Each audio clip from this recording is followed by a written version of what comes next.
Señora mamá, para sus chiquitos, usted tiene aspirinetas.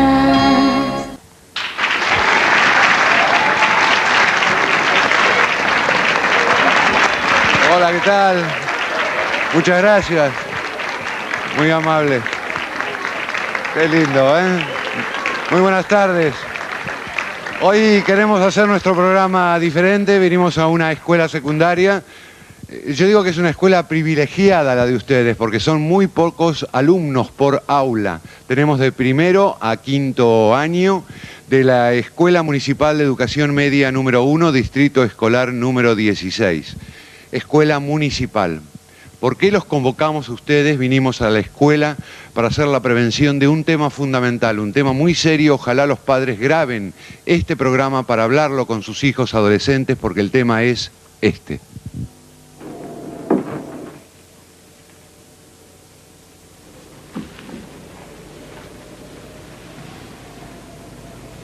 We're trying very hard to understand why it is that you insist on defying us.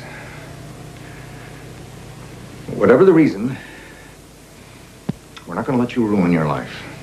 Tomorrow I'm withdrawing you from Welton and enrolling you in Braden Military School. You're going to Harvard, and you're going to be a doctor. But that's 10 more years. Father, that's a lifetime! Oh, stop it! Don't be so dramatic. You make it sound like a prison term. You don't understand, Neil.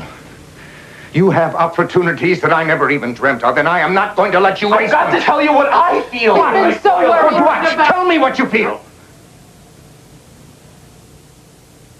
What is it?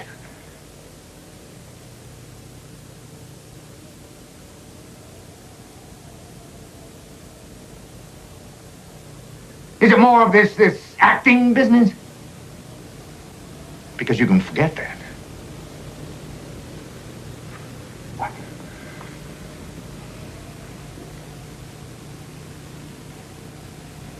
Nothing.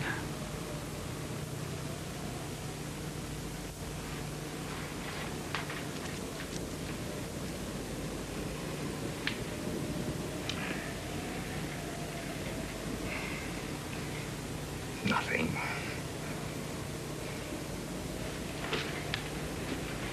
Well, then let's go to bed.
What's wrong?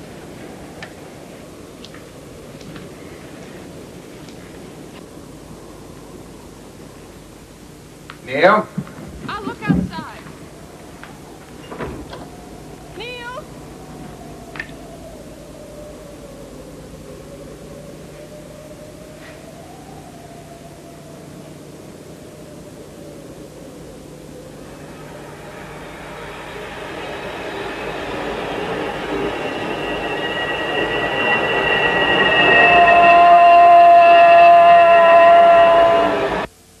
Y este es nuestro tema de hoy, la prevención del suicidio. Les aseguro, señores, que en nuestro país tenemos enormes estadísticas de gente cada vez más jóvenes, chicos, adolescentes, que se suicidan. ¿Ustedes tuvieron algún caso directo conocido? Sí, hace poquito falleció una compañera nuestra por sobredosis y tenemos entendido que fue por problemas familiares, arrastrando problemas económicos también. Por allá, creo que vos conocés a alguien, ¿no? Sí, un vecino que se mató, se ahorcó en la casa y tenía 30 años más o menos. Se ahorcó en la casa. Sí. Vamos a tener la posibilidad de un diálogo abierto con especialistas. Ustedes van a poder preguntar, ojalá se grabe este programa. ¿Quiénes son nuestros panelistas, señora? Mi nombre es Susana Fernández y soy vicedirectora de la escuela. Yo soy la licenciada Beatriz Goldberg, soy especialista en adolescentes y adultos y en problemas vinculares en la familia. Mi nombre es Miguel Lendoiro y soy presidente del Centro de Asistencia al Suicidio.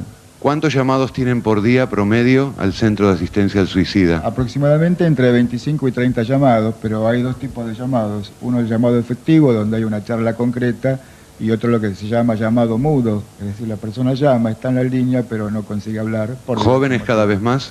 Sí, la población comprendida entre los 14 y los 25 años es la que más recurre al centro. Títulos, por favor.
Decía la vicedirectora de la escuela que usted es una privilegiada acá, porque tienen muy pocos alumnos. ¿Cuántos son en quinto año?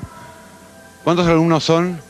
18. En cuarto, 23.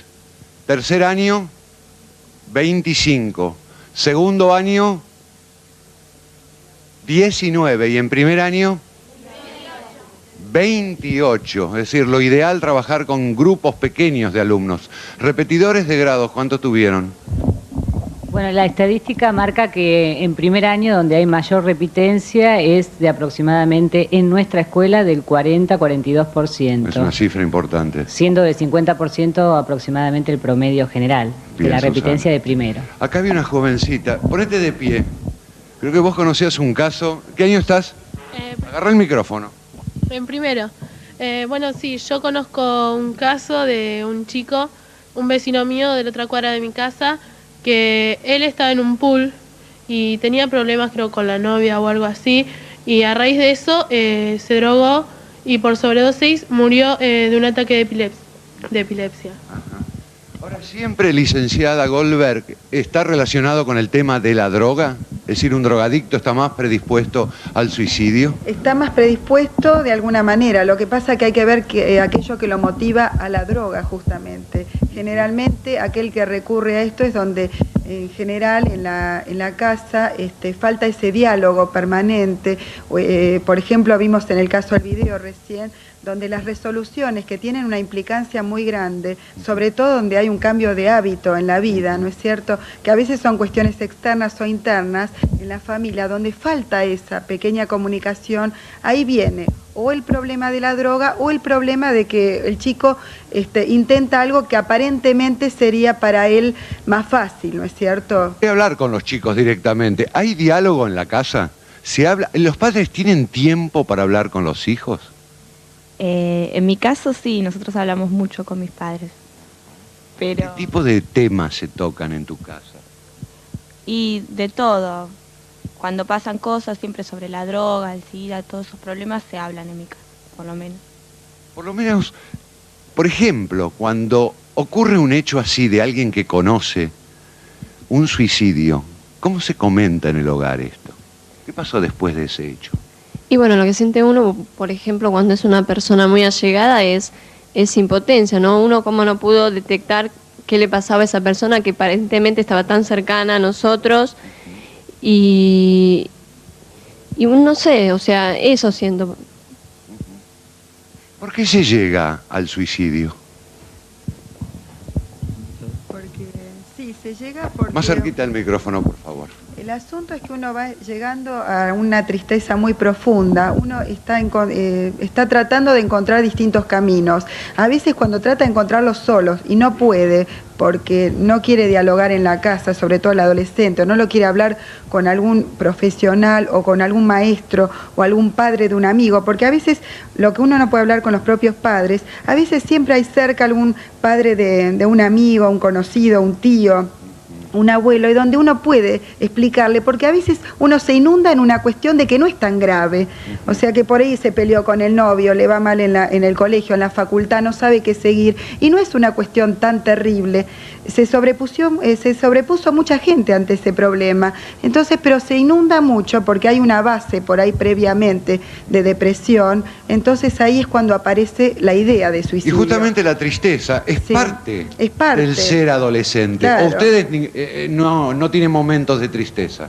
Claro. Todos. El adolescente está todos lo tratando de pasan. dejar de ser Seguro. niño y es un Ajá. duelo que está haciendo, ¿no es cierto? Está teniendo un nuevo cuerpo, entonces se lo va conociendo y hasta que va encontrando y se va encarnando en un momento adulto, un ser adulto, es cuando ese traspase es el que le cuesta muchísimo. Entonces le produce una cierta tristeza, un cierto duelo porque deja de ser niño, pero hasta que llega a encontrar las cosas buenas de ser adulto, ¿no es Vamos a cierto? hacer una pausa acá. ¿Qué les parece? ¿Es interesante el tema? ¿Tenemos para hacer preguntas?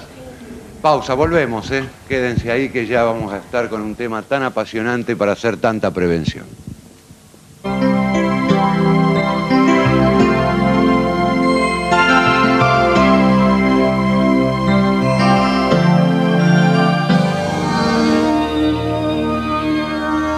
ATC, a toda hora, en todo el país.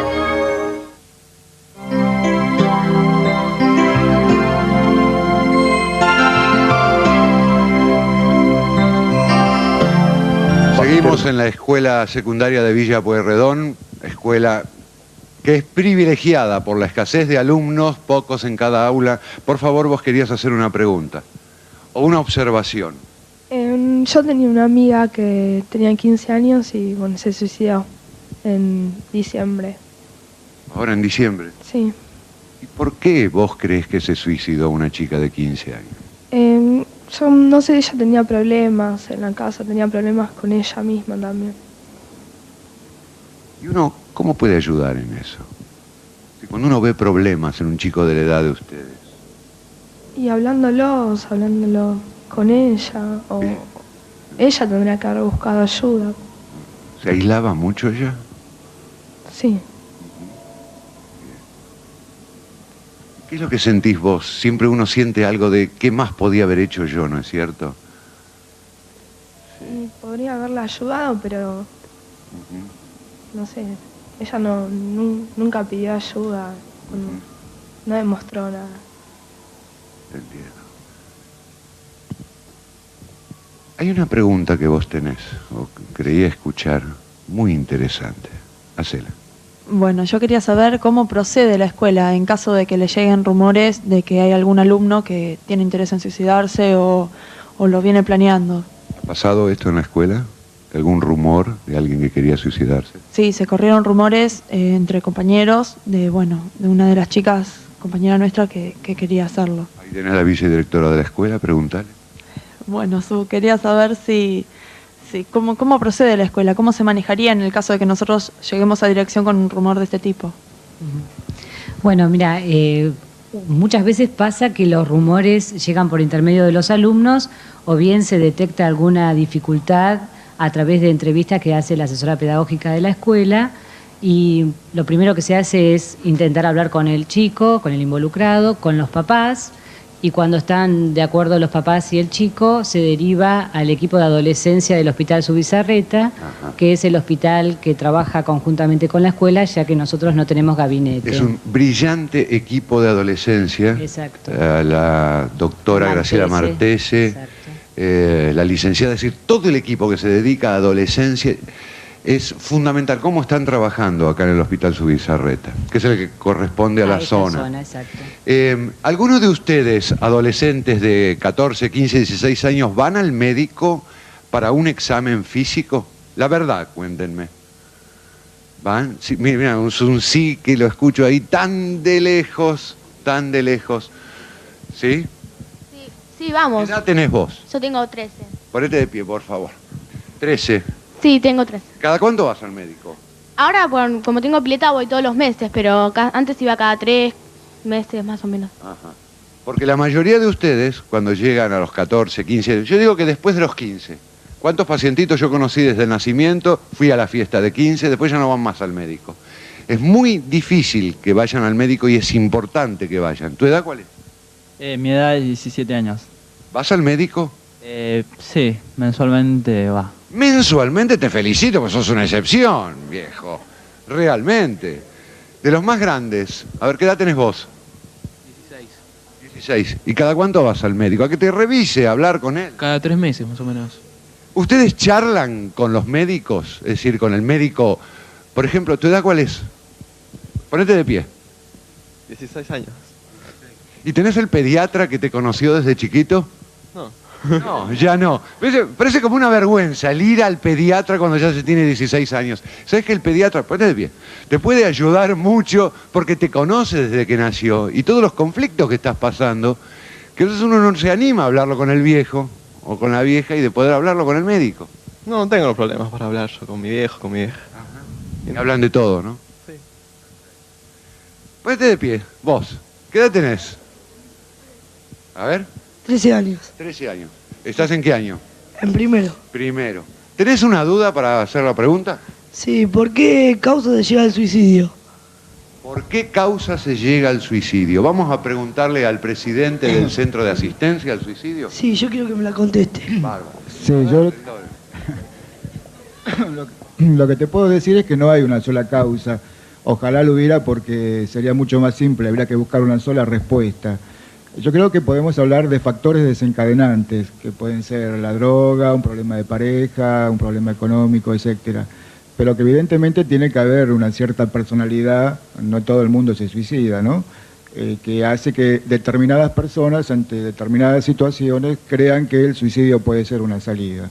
Nosotros creemos que cada persona que nos llama es única e irrepetible, y que a la institución no llaman problemas sino personas. La idea es trascender el problema y ver esta persona en particular con sus recursos de vida, que los tiene, porque si no, no nos llamaría, con su historia, qué es lo que puede hacer y replantearse su problema desde un lugar distinto, porque desde el lugar que lo hace, evidentemente que no encuentra una salida. Así como tenemos, ¿estás conforme con la respuesta? Sí. Bien. Así como tenemos los teléfonos de los servicios de urgencia, yo creo que en cada hogar hay que proponer tener este teléfono, no solamente por problemas de uno mismo, sino a quien puede ayudar, un vecino, un amigo, un conocido, que es el 962-0303 y el 962-0660. Miguel, ¿atienden las 24 horas o les faltan voluntarios? Tratamos, Mario. Lo que pasa es que toda la gente que trabaja en el centro lo hace voluntariamente, claro, y hay mucha dificultad para conseguir gente que esté, sobre todo a la madrugada, que es un horario que se precisa mucho. Alguien que haga una guardia de 4 de la mañana a 8 es bastante difícil, ¿no? ¿No les interesaría saber qué dice la gente? Que llama? A ver, ¿alguno tiene alguna inquietud? A ver, ponete de pie. Yo quiero preguntarle al presidente cuáles son las medidas que toma el centro de ayuda al recibir un llamado telefónico. Mira, lo que hacemos es básicamente prevención. Con esto quiero decir de que alguien puede llamar simplemente porque está solo. Por supuesto que vamos a investigar por qué eligió llamar al Centro de Asistencia al Suicida, pero muchas veces descubrimos que no hay una idea o una fantasía suicida. Creemos que si esta persona no resuelve su problema hoy y ahora, tal vez dentro de una semana sí empieza a pensar en la posibilidad de matarse. Quiero decirte que tratamos de tomar a la persona antes de que llegue a una situación límite, justamente para evitarla. Las formas de comunicarse de la gente son variadas, los contenidos de los llamados también. Un llamado puede empezar con una broma, típica de adolescente, pero detrás de esa broma, en el 90% de los casos hay un problema. Puede empezar con un insulto, puede empezar con alguien diciendo tengo un amigo que tiene un problema y es él. Entonces, bueno. Justamente yo iba a preguntar, porque muchas veces cuando hay llamados telefónicos, pusimos una bomba en tal lugar, o vamos a robar, y esas cosas no suceden después, ¿no? El que lo quiere hacer, lo hace. Seguro. Psicológicamente, el que quiere suicidarse, ¿avisa? dice que se va a suicidar? ¿Hay indicios? Hay varios indicios. Generalmente es una persona que se repliega mucho en sí misma, o si no también va diciéndole a los padres, a los chicos, a los amigos, sobre todo a la gente conocida, ¿qué harían ustedes sin mí? ¿Qué les pasaría? ¿Podrían seguir viviendo? ¿Qué haría la profesora de historia sin mí, por ejemplo? ¿No es cierto? ¿Seguiría poniendo unos? O qué, son distintas preguntas que se va haciendo. Sobre todo le cuesta ver el mundo sin ellos, ¿no es cierto? Y quiere ver si hay un cambio. Cuando llegan a la conclusión como que todo sigue igual y no tienen con quién hablarlo, ahí sí puede sentir esa sensación de que sus proyectos no son importantes o no tienen proyectos, o para los demás su vida no es tan importante. Y ese es un problema, o sea, de afecto, ¿no es cierto? El adolescente, sobre todo cualquier persona, pero el adolescente necesita sentir que es importante para alguien. Yo creo que hay un tema muy referido a esto que querías preguntar. Sí, yo quería saber y quería saber la respuesta que me podría dar la licenciada de una solución hacia el suicidio, porque yo conozco amigos que por tener fracasos o problemas muchos desembocan en la muerte, pero para mí, no quiero plantearlo desde un ámbito religioso, pero para mí la solución es Jesucristo, pero no todos piensan igual que yo o creen igual que yo, así que quisiera saber desde un ámbito profesional lo que opina ella. Claro, ¿No? El tema del fracaso. Es muy interesante, sí, sobre todo uno de los problemas que tiene el adolescente es de tener miedo al fracaso. ¿Por qué hay murmullos? A ver, yo quisiera saber por qué. ¿Por qué? ¿Qué es lo que están comentando? Porque quizás nos sirva. Más fuerte. Estuvo buena la pregunta. Sí, sobre todo el problema es que hace falta siempre tener pequeños proyectos, aunque sea, porque a veces el adolescente siente que tiene que tener grandes proyectos, por ejemplo, ganar un Oscar, un Martín Fierro, ir a Harvard o ser el mejor alumno, tener la carrera resuelta, familia, hijos, todo rápido. Y por ahí no tiene cortos proyectos, cuestiones más concretas y viables. Y por ahí se siente perdido para elegir por alguna dificultad o alguna depresión. Y bueno, y ahí es cuando tiene que encontrar metas. Cuando el adolescente tiene metas, tiene algún motivo de vivir o algo para vivir o alguien, entonces ahí es cuando empieza a sentirse un poquito mejor y por supuesto pueden encontrar distintos momentos, pero si no va a tener que, si no recurre a otros mecanismos o a otros lugares que no le solucionan el problema de base. A propósito de como la eso, droga. Una observación que vos me dijiste para quien intenta suicidarse o va a recurrir a un psicólogo, comentámelo. No, yo lo que había dicho era que, por ejemplo, una persona que, no sé, que no tiene mucha plata, y un psicólogo vale 50 pesos más o menos ir una vez, y con una vez no se soluciona el problema, y más una persona tendente que se quiere suicidar. Entonces, de repente, si tiene que ir a un psicólogo y el psicólogo no lo puede pagar, ¿qué pasa? Se mata, porque no... Si vos no creés en los servicios gratuitos que hay en tantos hospitales. No sé, yo la verdad en los hospitales no sé. No, lo que pasa es que a veces para los servicios gratuitos, cuando hay una cuestión muy inminente y hay una espera larga, se produce esto. Pero en general casi todos los profesionales de la salud, al menos la mayoría, yo podría decirte que realmente si uno está ante un caso grave no se fijan en eso. ¿Y ustedes cómo lo encaran? Por ejemplo, alguien que está en la situación de riesgo, llaman, me voy a suicidar. ¿Y usted hay que darle en el momento un turno, porque realmente si tiene un momento que tiene que decidir algo importante o se siente muy mal o muy angustiado, si le dan un turno dentro de 3 días ya no sirve. Seguro. En ese momento hay que darle el momento. Es decir, el llamado telefónico, ¿y qué hacen en el momento? Bueno, lo primero que nada es conocer a la persona, es decir, mínimamente quién tiene uno delante. Por ejemplo, no es lo mismo tratar un problema de pareja de un chico que de un adulto, no porque sea más o menos importante, sino que son distintas etapas de la vida. Es decir, ver cómo esta persona ha resuelto otras situaciones de su vida. Tal vez siempre que tiene un problema hace un intento de suicidio o algo por el estilo. Es como... ¿Lo derivan? ¿Hacen una derivación? Sí, hay una orientación porque posterior. Uno trabaja con las palabras, ¿no es cierto? Sí. Hablándole a la persona. No, la idea es que dar una atención primaria, lo secundario, en todo caso, la orientación a otro tipo de servicio. Tenemos un fichero muy amplio de recursos de la comunidad para problemas de droga, sida, etcétera, todo lo que uno puede imaginarse, y en algunos casos, de ser necesario, le orientamos a otro servicio. Lo nuestro es ¿Salvaron la mayoría de los casos que lo llaman? Sí, se ha comprobado que las ciudades que tienen este tipo de centros baja bastante la tasa de suicidios. Mire qué notable. En este momento es muy alta en el país. Sí. Hay casi bastante. cada 30 horas. Yo les contaba a prácticamente los panelistas, yo tuve la oportunidad de viajar la semana pasada, volví de Dinamarca, de Copenhague, un país del primer mundo, un país donde no hay pobres. Todo el mundo gana bien, las escuelas son públicas, los chicos no tienen que ir con uniforme desde la escuela primaria. La salud, bueno, van a ver en uno de los programas un hospital que filmamos hecho hace 19 años, parece de la era del futuro, del año 2000. Sin embargo, los chicos, ¿cuántos pensaron de ustedes ir a vivir solos? ¿Por qué no podré ir a vivir solo? 17 años, mirá la cara. ¿Cuántos? La verdad. Levanten la mano, no les voy a preguntar nada personalmente, pero ¿cuántos pensaron la posibilidad de ir a vivir solitos? Sí, la independencia. Tímidamente levantan algunos la mano. ¿Sí? ¿No es cierto? Lograr una independencia, decir... Bueno, en Dinamarca, que no les falta nada económicamente, a los 17, 18 años ya todos, chicas y muchachos, van a vivir solos. Y fíjense qué notable.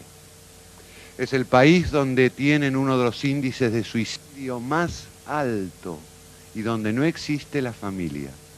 En el próximo bloque les voy a mostrar brevemente una entrevista a un profesor, uno de los máximos médicos profesores que se dedica a la parte ética de la medicina, hablándonos de este tema en un país llamado de primer mundo. Pausa, volvemos.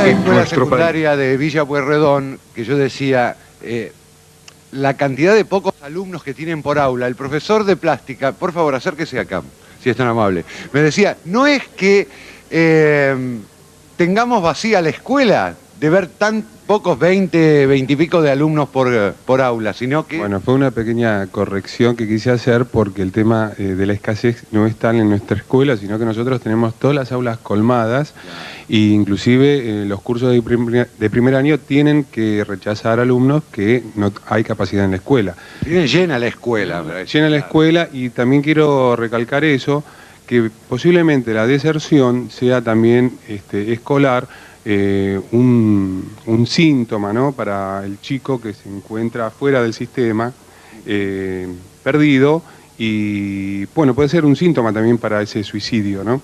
De acuerdo. Bueno, gracias por la aclaración. A ver, alguno de los chicos que quería hacer... porque tengo algo. Porque cuando dije, y de vivir solo a los 17 años, cuando dije de vivir solo a los 17 años, la primera que levantó la mano, ¿quién fue? Ponete de pie. ¿Lo planteaste a tus padres? ¿Vos qué edad tenés ahora? 16.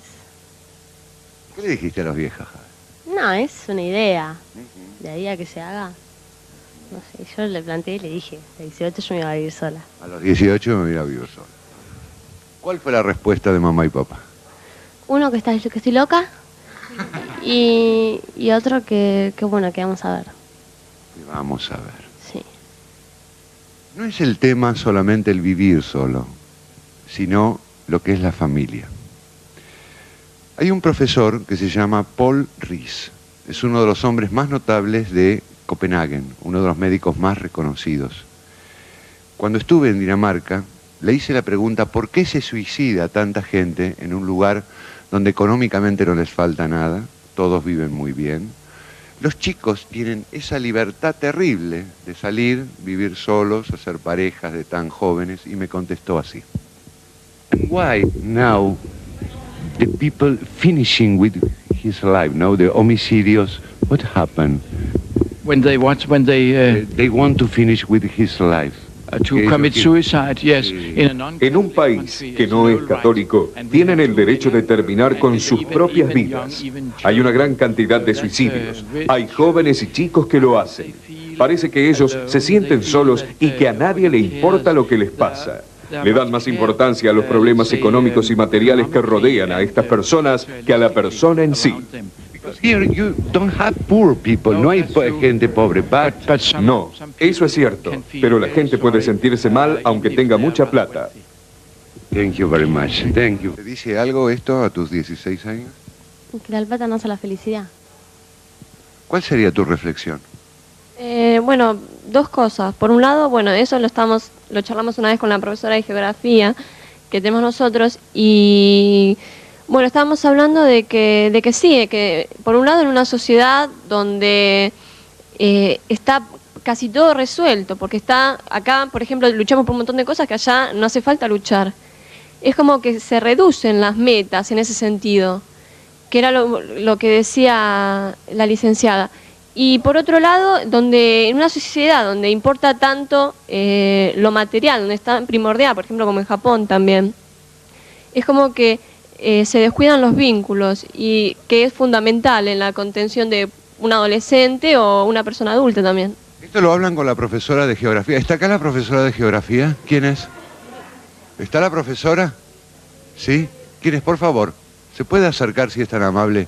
Esto me interesa muchísimo, cómo dentro de los cambios educativos que estamos haciendo, es decir, se pueden hablar de temas que no es simplemente lo que uno piensa como geografía. ¿Qué hablan ustedes en la clase? Porque ella me comenta que en su clase hablaron de...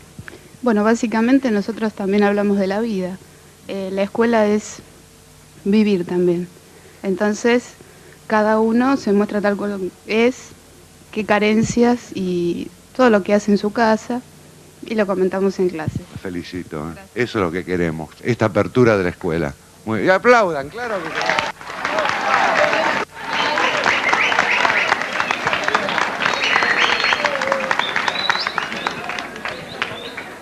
¿Alguien quería hacer un comentario por acá? ¿Quién quería hablar? ¿Vos? Sí, yo quisiera hacer una pregunta al panel, porque hay veces que puede ser que la causa del suicidio o el inicio de pensar en matarse cae a veces sobre fracasar en el estudio, porque yo veo en general en nuestra división que hay veces que los profesores toman como problemas personales las calificaciones y se ve eso, y se vio siempre.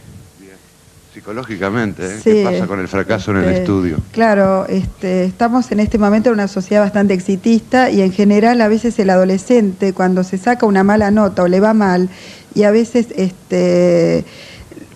no cae porque, bueno, se va yendo por las ramas en clase varias veces, no se da cuenta y de repente ante un examen se le viene todo encima, ¿no es cierto? Y a veces se siente que cuando se saca una mala nota es como que vale 4, 3, 2, que la persona vale eso. Es como que recae toda su autoestima en esa nota. Y eso también tiene que ver en la valoración que tiene la familia también, es importante.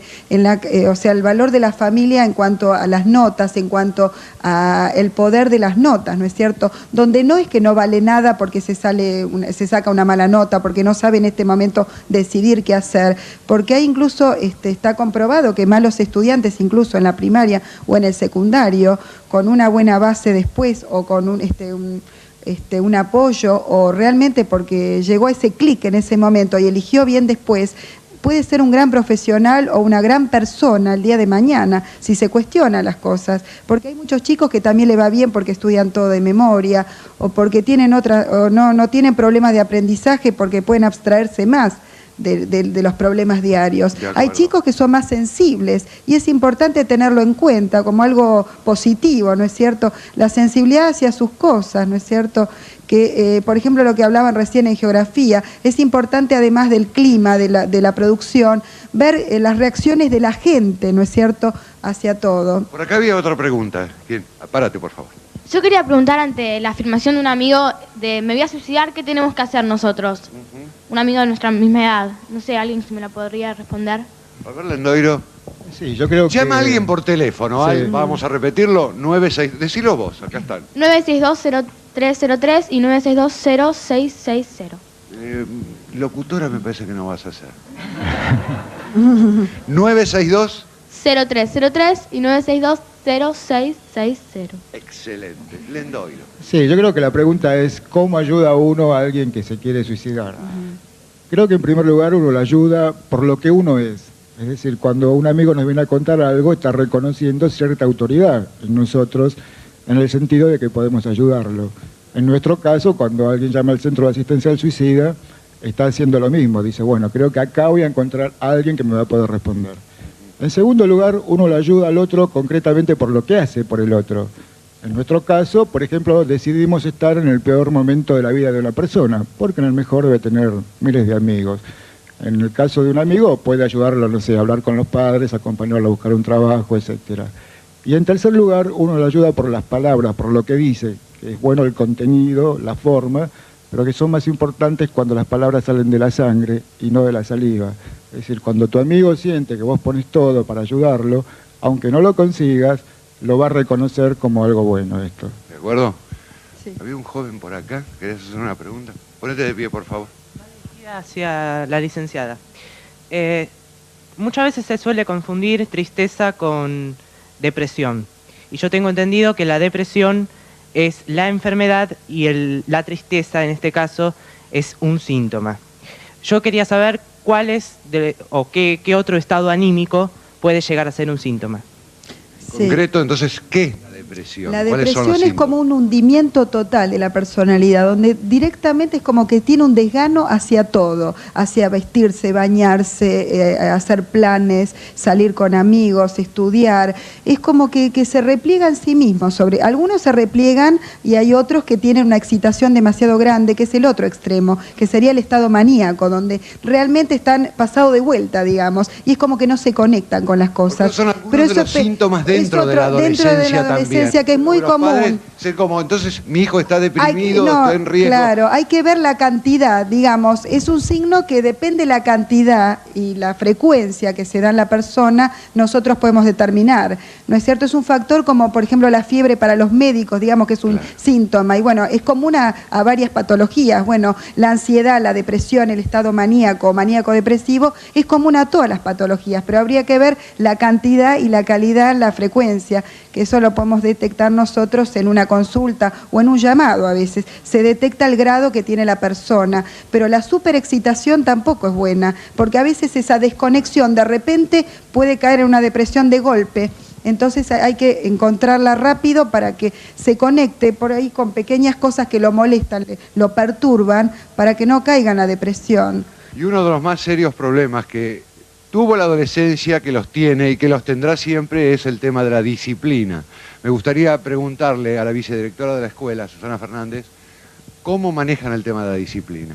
Bueno, nosotros tenemos un acta de convivencia que se elabora conjuntamente los alumnos, los docentes, los padres y el equipo directivo de la escuela, donde se establecen cuáles son esas pautas. Participando directamente ellos Participando también. directamente los alumnos. Bien. Se revisan una vez por año, se hacen las modificaciones que se consideran necesarias en ese momento, se acuerdan y hasta el otro año no se vuelven a revisar, salvo que ocurra algún hecho que merezca esta Espere que le atención. pregunte. ¿Y se cumplen? Sí. Sí. Sí, fuerte, sí. Ah, sí me gusta. ¿Alguien había levantado la mano por acá que quería preguntar? ¿Quién? Ponete de pie. ¿Qué querés? ¿Tu edad? 13. 13. ¿Cuál es la pregunta? No, yo tengo una amiga que llora sin motivo, entonces quiero saber por qué se puede... Llora sin motivo. Sí. Entonces quiero saber por qué se puede producir esto. ¿Una chica de tu edad? ¿Cómo la ves? ¿Melancólica, triste? No, a veces se pone así y llora sin motivos. ¿Está de novia? No. No. ¿Por qué llora, triste, la melancolía? En 2 palabras, ¿se puede dar un mensaje? Es difícil en 2 palabras, habría que verla, pero generalmente nadie llora sin motivos. Siempre tiene algún motivo, algo que la preocupa y que habría que ver de dónde viene, si es preocupación a nivel familiar o a veces es cuestión de que necesita, o sea, porque el adolescente generalmente, aparentemente es autosuficiente, quiere valerse por sí mismo, vivir solo, pero necesita el afecto, busca los mimos y a veces no lo sabe reclamar o se siente culpable a reclamarlo. Bueno, entonces llora infantilmente. Les quiero decir que me siento muy feliz. Acá tenemos que terminar esta parte de nuestra intervención, a los panelistas, a los chicos. Nosotros ahora en el mes de julio estamos celebrando los 18 años de la salud de nuestros hijos. Muchos de ustedes, chicos, han sido criados por sus mamás, por las abuelas, a través de nuestro programa. Y yo me siento muy feliz de haber estado con ustedes, de que esto sirva, que sepan que nosotros los adultos pensamos, a veces cuando le ponemos los límites, le decimos que no a esto, no lo hacemos por mal, que estamos pensando en ustedes porque son nuestra vida, son nuestro futuro, son nuestro porvenir. Y no les quepa la menor duda que cuando ustedes se casen y tengan sus hijos, ustedes a ellos, a sus propios niños, le van a poner los mismos límites, porque cuidado de aquel chico que se críe haciendo todo lo que él quiere. Ese chico va a ser un infeliz y ese chico está en situación de riesgo. Así que acepten las cosas como son, critiquen los que no estén de acuerdo, pero sepan que los adultos, los profesionales, los docentes, todos estamos trabajando por ustedes. Muchas, muchas gracias. Pausa, volvemos. Hay mucho más de la salud,